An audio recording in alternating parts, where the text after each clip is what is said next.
పుట్టినరోజు, పెళ్లి రోజు, నిశ్చితార్థం, సారీ ఫంక్షన్స్, రిసెప్షన్ ఏదైనా సరే అన్ని శుభకార్యాలకు సంప్రదించండి Aishwarya convention. Welcome to Suman TV Warangal. రాష్ట్రాన్ని గంజాయి రహిత రాష్ట్రంగా చేర్చాలని తెలంగాణ ప్రభుత్వం విశ్వ ప్రయత్నాలు చేస్తుంది. అయినప్పటికీ ఒకవైపు తీవ్ర ప్రయత్నాలు చేస్తున్నప్పటికీ అక్కడో ఇక్కడో ఇంకా కలకలం తీవ్రంగా చెలరేగుతుంది.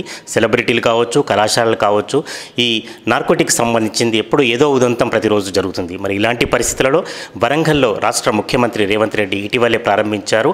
గంజాయి రహిత రాష్ట్రాన్ని చేసే ప్రయత్నంలో భాగంగా ఒక పెద్ద ఎత్తున వరంగల్ కేంద్రంగా చేసుకొని వివిధ జిల్లాలను దీనిలో చేర్చి ఒక ప్రత్యేకంగా డిఎస్పీని సైదుల్ గారిని డిఎస్పీని నియమించారు. ఆ తర్వాత పెద్ద ఎత్తున సిబ్బంది నియమించారు. అసలు ఏం చేస్తారు, గంజాయి రహిత రాష్ట్రంగా చేయడానికి వీరు చేసే ప్రయత్నాలు ఏమిటి, దానికి సంబంధించిన అవేర్నెస్ ఏమిటి, ఇవన్నీ వారిని అడిగి తెలుసుకుందాం. సైదుల్ గారు నమస్కారం అండి. సార్ నమస్కారం సార్. సార్ చెప్పండి, అసలు ఏం చేయదలుచుకున్నారు, దీనికి సంబంధించి జ్యూరిస్డిక్షన్లో ఏముంటాయి, ఏం చేస్తారు?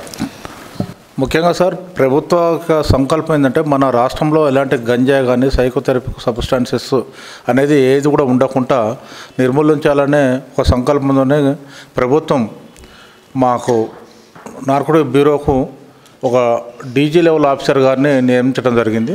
సార్ ఆదేశానుసారం ప్రకారమే మేమందరం కూడా పనిచేస్తూ ఉన్నాము. ఎక్కడ కూడా గాంజాయి కానీ డ్రగ్స్, ఎలాంటి డ్రగ్స్ అయినా సరే, ఈవెందో ఆల్ఫాజోలం కూడా మనకు కళ్ళులో కూడా మిక్స్ అవుతూ ఉంటుంది. అటువంటి ఇన్ఫర్మేషన్ ఉన్నా కూడా మాకు 1908 ద్వారా 1908 ద్వారా మాకు ఇన్ఫర్మేషన్ ఇస్తుందంటే అక్కడ ఇన్ఫార్మెంట్ యొక్క డీటెయిల్స్ అనేది ఏం రావు. మీరు వాట్సాప్ కాల్ కానీ ఇంకా వేరే టోల్ ఫ్రీ నెంబర్ చేసినా కూడా వాళ్ళ డీటెయిల్స్ వస్తేనే భయం ఉంటే మాత్రం 1908 ద్వారా మాకు ఇన్ఫర్మేషన్ మీ ద్వారా 1908 ద్వారా మాకు ఇన్ఫర్మేషన్ ఇవ్వాల్సిందిగా కోరుతున్నాం. సరే, ఇప్పుడు మీరు అన్నారు ఆల్ఫాజోలం కూడా, అంటే ఇప్పుడు అది కూడా ఏదైనా డ్రగ్స్ కదా, ఆ డ్రగ్స్ను అంటే పర్మిషన్తో నమ్మాలా?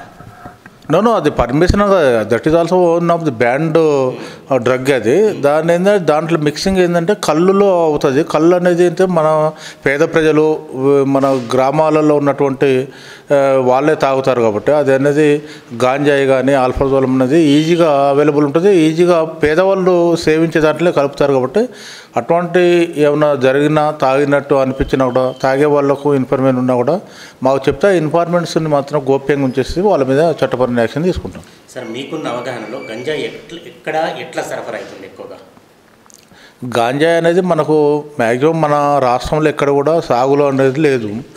ఎక్కడన్నా 1 or 2 ప్లాంట్స్ అవి సాగుతున్నట్టు తెలిసినా కూడా ఇమీడియట్లీ వాళ్ళ ఇండ్ల మీద కానీ రైడ్ చేయటం కానీ, పొలాల మీద రైడ్ చేయటం కానీ, ఈవెందో బంతి చెట్లలో అల్లిలా కలిపిన మాకున్న ఇన్ఫర్మేషన్ ప్రకారం ఉంటే వాటిని సీజ్ చేయటము, దాన్ని డిస్ట్రాయ్ చేయటము, చట్టపరమైన యాక్షన్ వాళ్ళ మీద తీసుకోవడం జరుగుతుంది.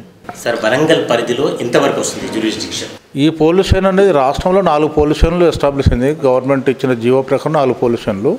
అందులో వరంగల్ పోలీస్ స్టేషన్ బేసికల్గా వరంగల్లో ఇక్కడ మొన్న ఆనరబుల్ సీఎం గారు వర్చువల్గా మనకు దీన్ని ఓపెన్ చేయడం జరిగింది.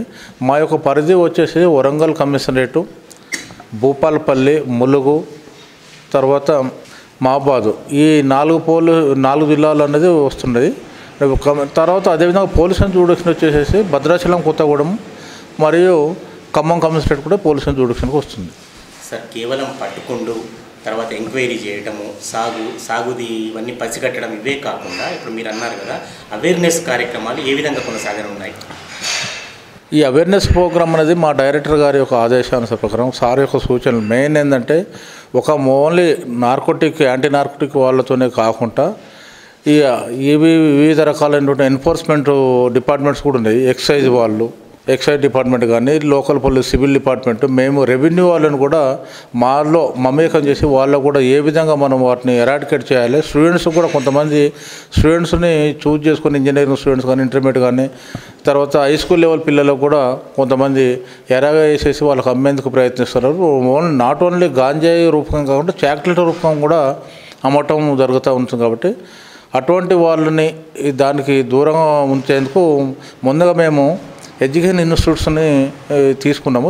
ప్రతి ఒక్క ఎడ్యుకేషన్ ఇన్స్టిట్యూట్లో ఆ ఇన్స్టిట్యూట్లలో ఏడీసీ అంటే యాంటీ డ్రగ్ కమిటీస్ని, లేకుంటే ప్రహారీ వాల్స్గా కూడా ఒకటి ఉంటుంది. యాంటీ డ్రగ్ ఇది కమిటీస్ అన్న ప్రహారీ వాల్స్ కూడా సేమ్ మీనింగ్ వస్తుంది. కాబట్టి వాటిని దాంట్లో స్టూడెంట్స్ని, టీచర్స్ని, హెడ్ మాస్టర్లని, తర్వాత డిఈఓలని, పోలీసుని కూడా ఇన్వాల్వ్మెంట్ చేస్తూ ప్రహారీ క్లబ్స్ కూడా ఏర్పాటు చేయడం జరుగుతుంది.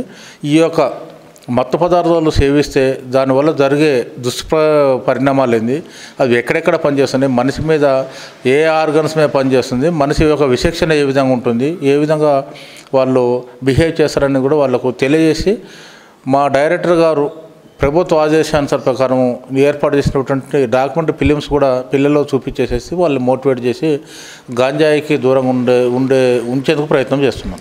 విద్యాశాఖ కూడా హై స్కూల్ లెవెల్లో కూడా కొన్ని క్లబ్బులు ఏర్పరిచే ప్రయత్నంలో ఉంది ఇటీవల వరకు. ఇప్పుడు వాళ్ళతో కూడా ఏమైనా కొలాబరేట్ చేసి టైఅప్ అయ్యి చేసే కార్యక్రమాలు ఉన్నాయి? అవును, ప్రతి నెల కూడా మేము కలెక్టర్ గారి ఆఫీసులలో నార్కోటిక్ అంటే మీటింగ్స్ అవుతూ ఉంటాయి. ఎన్కార్డ్ మీటింగ్ అని ఉంటుంది. ఈ ఎన్కార్డ్ మీటింగ్లో అన్ని డిపార్ట్మెంట్స్ కూడా దీంట్లో ఇన్వాల్వ్మెంట్ అవుతూ ఉన్నాయి. రెవెన్యూ వాళ్ళు కానీ, ఎక్సైజ్ వాళ్ళు, ఎడ్యుకేషన్ డిపార్ట్మెంటు, వివిధ డిపార్ట్మెంట్స్ అన్నీ కూడా, ఎన్ఫోర్స్మెంట్ డిపార్ట్మెంట్స్ కూడా ఇన్వాల్వ్మెంట్ అయ్యి ఎప్పటికప్పుడు లోకల్ కలెక్టర్స్ కూడా మాకు ఇన్స్ట్రక్షన్స్ ఇవ్వటం, ఏ విధంగా మనం ప్రహార్ క్లబ్స్ ఏర్పాటు చేయాలి, వాళ్ళ ఎవరెవరిని పెట్టాలి, ఎవరైనా మనకు వాళ్ళ మీద మనకు నిఘా పెట్టినాక ఎవరైనా తీసుకుంటున్నట్టు మన దృష్టికి వస్తే వాళ్ళని ఏ విధంగా మనం పిల్లలైతే చిన్నపిల్లలైతే వాళ్ళకు ఏ విధంగా పేరెంట్స్ని పిలిచి మనం వాళ్ళకి మోటివేట్ చేసేసి అతన్ని ఏ విధంగా చూసుకోవాలి, మరీ అడిక్ట్ అయిన వాళ్ళని డీఅడిక్షన్ సెంటర్ కూడా పంపేందుకు కూడా మేము ఏర్పాట్లు చేస్తాము. ఇక్కడ డీహైడ్రేషన్ సెంటర్కి సంబంధించి కొంతమందిని ఏమైనా అంటే ఐడెంటిఫై చేస్తారా సార్? అంటే ఆ నిర్వాహకులను అడగటం, మాట్లాడటం, ఎవరైనా వచ్చారా అని అటువంటి ప్రయత్నాలు చేస్తారా? ఇప్పుడు మొన్ననే ఏర్పడ్డది కాబట్టి మా ఇది పోలీస్ స్టేషన్ అనేది ఇంతవరకు మా కాడికి అప్రోచ్ డైరెక్ట్ ఎవరు కాలేదు. మా దృష్టికి వచ్చిన పిల్లలు ఇంతకుముందు ఒక 1 month బ్యాక్ 2 స్టూడెంట్స్, అది కూడా గర్ల్స్, ఇట్లా వాళ్ళు ఎడిక్ట్ అయ్యేసేసి వేరే వాళ్ళ బిహేవియర్ చేంజెస్ నేను మా నోటీస్కి వస్తే వాళ్ళని తీసుకొని హాస్పిటల్ పంపించడం జరిగింది. సార్, ఇప్పుడు ఇటీవలి కాలంలోనే ఎస్ఆర్ ఇంజనీరింగ్ కాలేజీలో ఒక ఇన్సిడెంట్ జరిగింది. అట్లా చాలా కాలేజీలు కావచ్చు. ఆ కాలేజీలకు సంబంధించిన విషయాన్ని ఏం చేయబోతున్నారు? ఎస్ఆర్ యూనివర్సిటీలో ఒక 4 పిల్లలు 20 grams, నియర్ అబౌట్ 20-24 grams గంజాయి తీసుకున్నారు అనేది లోకల్ పోలీసు దృష్టికి రావడం, వాళ్ళని పట్టుకోవటం, వాళ్ళతోని అంటే చట్టపరమైన యాక్షన్ కోసము కేసు చేయటం జరిగింది వాళ్ళ మీద. అందులో భాగంగానే ఈరోజు నేను, మా ఇన్స్పెక్టర్, మా సిబ్బంది కూడా ఆ కాలేజీ యూనివర్సిటీని విజిట్ చేసేసి అవగాహన సదస్సు ఏర్పాటు చేసుకొని రావడం జరిగింది. అంటే కొంత తెలియక 10th క్లాస్ ఇంటర్మీడియట్, తెలిసిన తర్వాత ఇంజనీరింగ్, యూనివర్సిటీ స్థాయిలో వీటి మీద స్పెషల్ ఫోకస్ ఎట్లా ఉండబోతుంది నార్కోటిక్స్ సంబంధించి? మేము ఖచ్చితంగా అన్ని యూనివర్సిటీల మీద, ఆల్ కాలేజెస్ మీద మేము ఫోకస్ చేసేసి ఇన్ఫార్మెంట్స్ని నియమించుకోవడం జరుగుతుంది. మేము బేసికల్గా మప్టీల్లే ఉంటాము కాబట్టి మా వాళ్ళు కూడా పంపించేసి ఆ కాలేజ్ పరిసర ప్రాంతాలు వాటి మీద నిఘా ఏర్పడడం జరుగుతుంది. ఎప్పటికప్పుడు మాకు ఏదైనా దృష్టికి వస్తే కాలేజ్ యాజమాన్యాన్ని పిలిచి మాట్లాడటము, లేకుంటే స్టూడెంట్స్ కూడా దొరుకుతుంది వాళ్ళు పిలిచేసి మాట్లాడిసి వాళ్ళు ఎడ్యుకేట్ చేసేసి వాళ్ళకి ఈ డ్రగ్స్కు అలవాటు పడకుండా చేసేందుకు ప్రయత్నం చేస్తాం. సెలబ్రిటీలను కూడా చాలా వరకు ఏమిటి అంటే యాక్షన్ సీరియస్గా తీసుకోవటం లేదు, ఎఫ్ఐఆర్ కూడా ఆ స్థాయిలో నమోదు చేయటం లేదు, అందుకే కేసులు నీరు గారిపోతున్నాయనే ఒక విమర్శ ఉంది. అంటే ప్రీవియస్లో ఏమైందంటే ఈ నార్కోటిక్ కేసెస్ కూడా మామూలుగా ఏదో కేసు కట్టినాము, కోర్టు పంపిన ఛార్జ్షీట్ వేసామనేది ఉంటే ఇప్పుడు మాకు ఒక స్పెషల్ ఆఫీసర్, ఒక డీజీ లెవెల్ ఆఫీసర్ గారు వచ్చేసేసి దాని ఇన్వెస్టిగేషన్ స్కిల్స్, వాళ్ళు ఎఫ్ఐఆర్ ఎట్లా చేయాలి, పంచనామా ఎట్లా చేయాలి, పంచనామాలో ఎవరెవరిని పెడితే కేసు నిలబడుతుంది, ఏ విధంగా కన్విక్షన్ రావాలి, కన్విక్షనే కాదు వాళ్ళ యొక్క ఈ నార్కోటిక్ డ్రగ్ ద్వారా సంపాదించినటువంటి ఏదైనా ఆస్తులు కూడా ఉంటే ఆ ఆస్తులు కూడా సీజ్ చేసేసేసి గవర్నమెంట్ హ్యాండ్ ఓవర్ చేసుకొని ఆ కేసు ఫైనలైజ్ అయ్యేంత వరకు కూడా ఆ ఆస్తులను సీజ్ చేసేందుకు కూడా మాకు డైరెక్షన్స్ ఉన్నాయి. అదేవిధంగా మేము కేసులు చేస్తూ ఉన్నాము, వాళ్ళ ఆస్తులను కూడా సీజ్ చేయడం జరుగుతుంది. అంటే ఇప్పుడు యాక్సిడెంట్ కేసుల్లో మైనర్లను దొరకబట్టినప్పుడు తల్లిదండ్రుల మీద కూడా యాక్షన్ తీసుకుంటున్నారు. అట్లాగే గంజాయి లాంటి కేసులలో కూడా మైనర్లు కావచ్చు, మేజర్లు కావచ్చు, దొరికినప్పుడు వాళ్ళ సంబంధికుల మీద కూడా యాక్షన్ తీసుకునే అవకాశం ఉంటుందా? వాళ్ళ సంబంధం లేకపోయినా ఈ మైనర్ విద్యార్థులు గంజాయి తీసుకున్నప్పుడు ఏంటంటే వాళ్ళని పిలిచి వాళ్ళకంటే తల్లిదండ్రులు తెలియకుండా, ఇప్పుడు రోడ్ యాక్సిడెంట్కు గంజాయికి చాలా డిఫరెంట్ ఉన్నాయి. రోడ్ యాక్సిడెంట్ అనేది ఏంటంటే వాళ్ళకి తెలిసి ఒక కొడుకు మంచిగా బండి తోలుతూ ఉన్నారు, బిడ్డ మంచిగా బండి తోలుతాం, వాళ్ళకు తెలిసి వాళ్ళకు వెహికల్ ఇచ్చి పంపించడం, రోడ్డు మీద యాక్సిడెంట్ కావటం, వాళ్ళు డ్యామేజ్ కావటం, నష్టపోవడం జరుగుతుంది. కాబట్టి నువ్వు తెలిసే నువ్వు చేసినావు అనేది ఒక యాక్షన్ అనేది ఉంటుంది.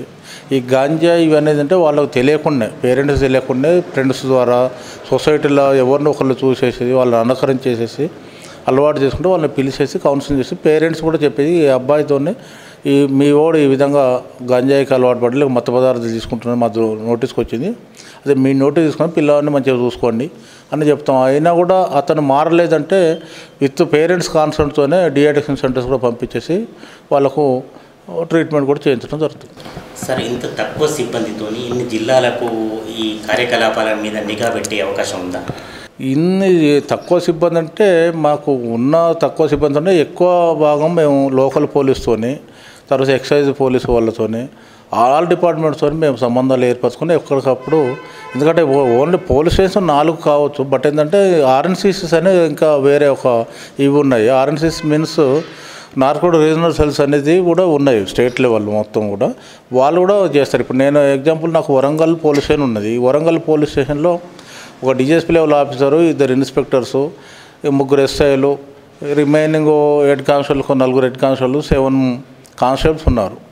నాకున్న పరిధి ఏంటంటే 4 జిల్లాలు ఉన్నది. అంటే వరంగల్ కమిషనరేట్ ఉన్నది, మహబాదు, ములుగు, తర్వాత భూపాలపల్లి.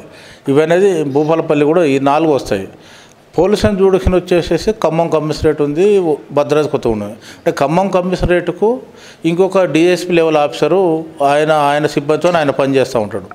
అక్కడ వాళ్ళు ఏమైనా ఎక్కువ మొత్తంలో గాంజాయి పట్టుకుంటే వాళ్ళు they are sent to me, వాళ్ళు అక్కడ నుండి ఇక్కడికి పంపిస్తే ఇక్కడ మేము అఫీషియల్గా ఎఫ్ఐఆర్ చేయటం కానీ ఇన్వెస్టిగేట్ చేయడం జరుగుతుంది. ఇప్పటివరకు మేము ఎఫ్ఐఆర్ అనేది చేయట్లేదు, ఎందుకంటే ఇప్పుడిప్పుడే పోలీస్ స్టేషన్లు ఎస్టాబ్లిష్ అవుతున్నాయి కాబట్టి తర్వాత ఫర్దర్ మా ఆఫీసర్స్ ఇన్స్ట్రక్షన్స్ ఏ విధంగా కూడా ఆ విధంగా మేము దాన్ని ఫాలోఅప్ చేసుకుంటాం. సార్, చాక్లెట్ల రూపంలో కూడా వస్తాయని మీరు అంటున్నారు. అటువంటి చాక్లెట్లు కూడా అంటే తినుబండారాలు కాబట్టి చాలా ప్రాంతాలు ఉంటాయి, మీరు వీటన్నిటి మీద నిఘా పెట్టడం అనేది సాధ్యం? మేము ఎవరి మంత్ జరుగుతున్నటువంటి ఈ నార్కోటిక్ కోఆర్డినేషన్ మీటింగ్లో ఆ స్కూళ్ళు సరౌండింగ్ ఏరియాలు ఎక్కడ కూడా మోర్ దెన్ 100 యార్డ్స్లో ఎలాంటి ఉన్న విత్ ఇన్ ది 100 యార్డ్స్లో ఎలాంటి ఈ పాన్ షాపులు ఉన్నా లేకుంటే ఈ దుకాణాలు ఏమున్నా కూడా వాటి మీద రైడ్ చేయటం, అసలు అక్కడ ఏమి పెట్టినా ఇస్తలే, అవి పెట్టొద్దని కూడా కలెక్టర్ గారు ఇన్స్ట్రక్షన్ ఇస్తున్నారు. అటువంటి మా దృష్టికి ఏమైనా వస్తే మాత్రం వాటిని ఖచ్చితంగా మేము చెక్ చేస్తున్నాము, ఎప్పటికప్పుడు కూడా దాన్ని వాకప్ చేసుకుంటాం. ఈ తినుబండారాలకు సంబంధించి ఇంకో ప్రశ్న, అంటే ఇప్పుడు మోతాదు కూడా చాక్లెట్లు అయితే ఇంత పరిణామం, లేకపోతే పలానా దానిలో ఇంత పరిణామం, అది శాంపిల్ తీస్తారా? తర్వాత ఎట్లా దాన్ని యాక్సెప్ట్ చేస్తారు? అవి ఎక్కడో తయారు చేసుకొని తీసుకొచ్చి అమ్ముతూ ఉన్నారు. అది ఎక్కడ మేజర్గా మనకు అది లీగలైజ్డ్ కాదు, అది ఎక్కడనో దొంగతనంగా వాళ్ళు చేస్తూ ఉంటారు. చేసుకొని ఈ పిల్లలు అయితేనే కొనుక్కొని తింటారు అనేది ఎరైజ్ చేసేందుకోసం అమ్ముతూ ఉన్నారు. వాటి మీద నిఘా పెడుతున్నాం, వాటి మీద కేసులు. అంటే గంజాయి క్వాంటిటీని బట్టి కేసు ఉంటుందా ఎట్లా? గాంజాయి క్వాంటిటీని బట్టి కేసు ఉండేది. గాంజాయిలో ఒక 3 రకాల కేసులు చేస్తాం. ఒకటి స్మాల్ క్వాంటిటీ, ఇంటర్మీడియట్ క్వాంటిటీ, తర్వాత కమర్షియల్ క్వాంటిటీ. కమర్షియల్ క్వాంటిటీ అంటే ఒక 20 కిలోల పైన ఉంటే కమర్షియల్ క్వాంటిటీ వేస్తాం. 1 కిలో ఏవో ఉంటేనేమో ఇంటర్మీడియట్ క్వాంటిటీ, తర్వాత లెస్ దాన్ 1 కేజీ, కేజీకి తక్కువ ఉన్న దానికన్నా స్మాల్ క్వాంటిటీ కింద ట్రీట్ చేస్తాం.